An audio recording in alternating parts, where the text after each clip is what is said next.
Ici, un autre exemple, c'est un relevé des carrières. Donc là, vous voyez des carrières qu'on a relevées en 2006 en blanc. Et aujourd'hui, en 2009, il y a tout ça qui s'est rajouté. Ça, c'est la région de l'Aboué. Ici, on est dans la région de Majdel Tarchiche. Également, tout ce qui est blanc, ce sont des carrières que nous avons cartographiées, mais en 2006. Et aujourd'hui, en 2009, on pourrait rajouter tout ça. Et malheureusement, donc, vous voyez un petit peu la dégradation du paysage.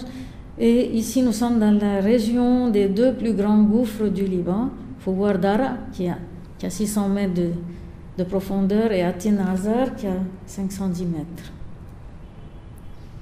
Une autre chose qu'on peut faire, et ça à partir de Google Earth, on peut également calculer des volumes de roches extraites. Donc ça, c'est une des carrières d'Abou Mizan, sur lequel on a posé une grille. À l'intersection des grilles, on relève les nouvelles altitudes de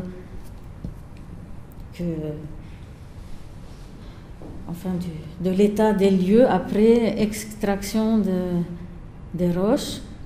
Et avec le modeleur volumique, on peut ici en vert, vous avez en vert, c'est l'état des lieux tel qu'il était en 63. Alors il y avait la carrière n'existait pas encore.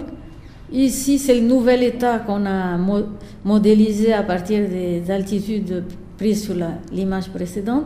Ici, nous avons en cube les deux états, donc vous pouvez évaluer déjà en épaisseur la quantité de roches, et ce modeleur volumique nous permet de calculer automatiquement, ici vous ne le voyez pas, mais ça s'inscrit sur l'écran, le volume de roches extraites. Bon, alors,